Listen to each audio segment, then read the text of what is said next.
What is up, enthusiasts? It is Cedar Flags here, and welcome back to another video. Today I'm going to be talking about the one and the only Cedar Point Amusement Park in Sandusky, Ohio. Cedar Point has roller coasters for everyone.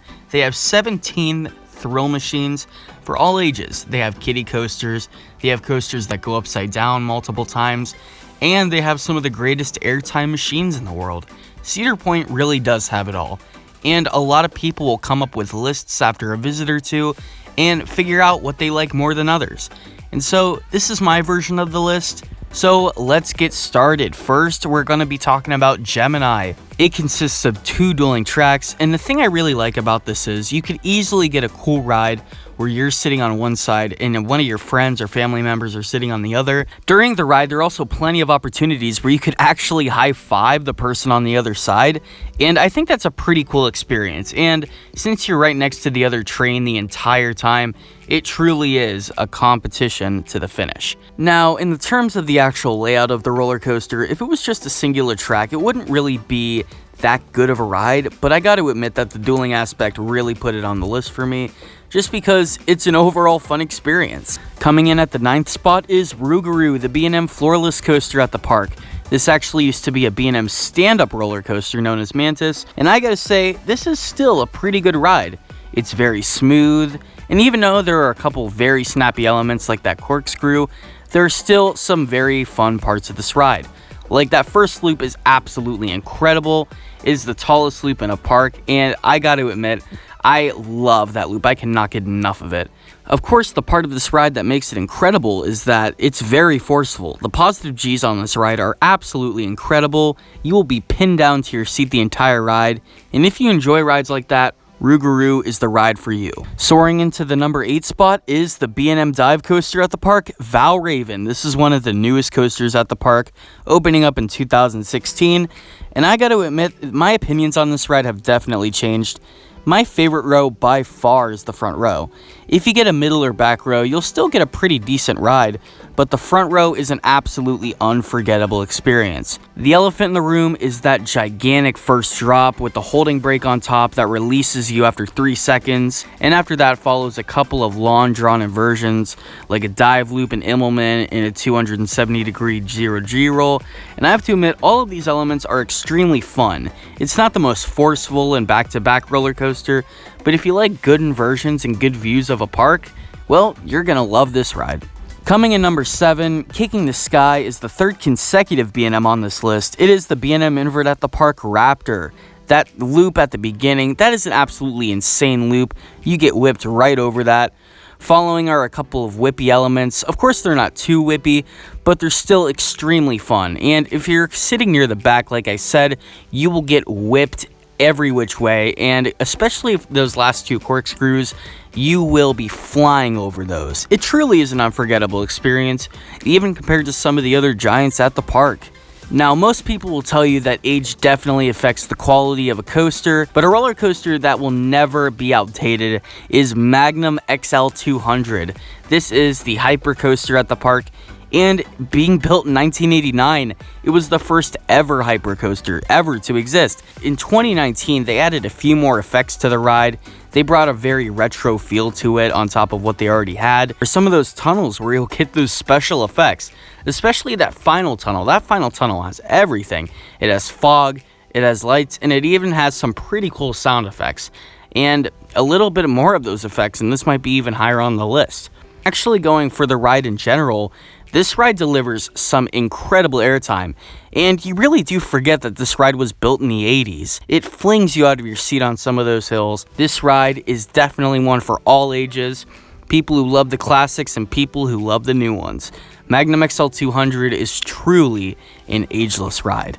Are you ready to go to number 5? Because Top Thrill Dragster is starting its engines. Top Thrill Dragster is a 420-foot, 120-mile-an-hour strata coaster built over 15 years ago.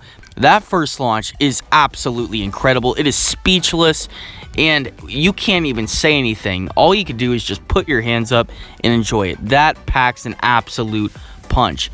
You really feel the freedom with those lap bars. And I cannot recommend this ride enough to anyone that goes to Cedar Point, because this ride is absolutely unforgettable.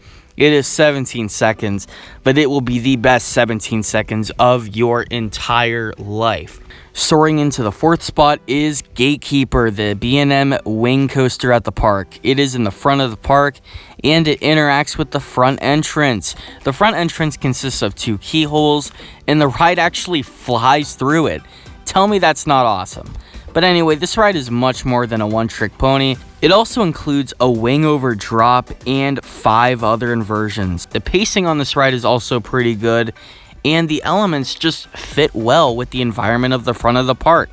The elements are put in perfectly, and some of them are unique to the park. When you go to Cedar Point, you cannot skip this ride just because of how iconic it truly is. Now we are getting into the really good rides. We are starting off with a world-class coaster near the back of the park. It is Maverick, the Intamin Blitz coaster.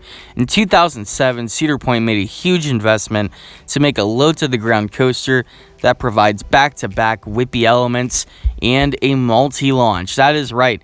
This ride has 2 launches. One goes up a lift hill into a beyond vertical drop, which will lead you into an extremely twisty series of elements, including stangle dives, overbank turns, and very low to the ground S-bends. After that will be the second half of the ride, which mainly consists of what I mentioned earlier. This ride is just full of those overbanked series, and it is full of those incredible low to the ground elements that aren't the biggest and shiniest, but are extremely fast paced. And once this ride is over, you're going to be looking at your partner saying, how did that just happen? Number 2 is Millennium Force, the Intamin Giga at the park. This was the first coaster to ever go over 300 feet in height, and the layout of this ride is absolutely incredible. That first hill has to be one of the best first hills of all time. I absolutely love going up that hill at such a fast speed. If you look to your left, you get to see an amazing view of Lake Erie and the Sandusky Bay. And if you look to your right, you'll see an incredible view of what is Cedar Point's other coasters. But don't get used to that view, because you will be going down an 80-degree, 300-foot tall drop. And this drop has to be one of the best, if not the best, in the park. This drop, instead of popping you right out of your seat like some of the others, this drop instead slowly sends you out of your seat in a zero gravity like feeling. It is incredible. After that, especially if you're sitting near the back, is an extremely forceful set of overbank turns with some airtime hills mixed in. And those giant airtime hills, don't be fooled by how slow they are. They will pop you out of your seat. This ride is more than just a roller coaster. This thing is an entire experience. From the hype in the station to the quick tunnels that you'll be going under, this ride really does have it all. The environment of the ride, I mean, it goes on to an island. It goes on to Forbidden Frontier, and it goes back to the mainland. It goes back through tunnels. It interacts with the terrain, and this is an extremely awesome Giga.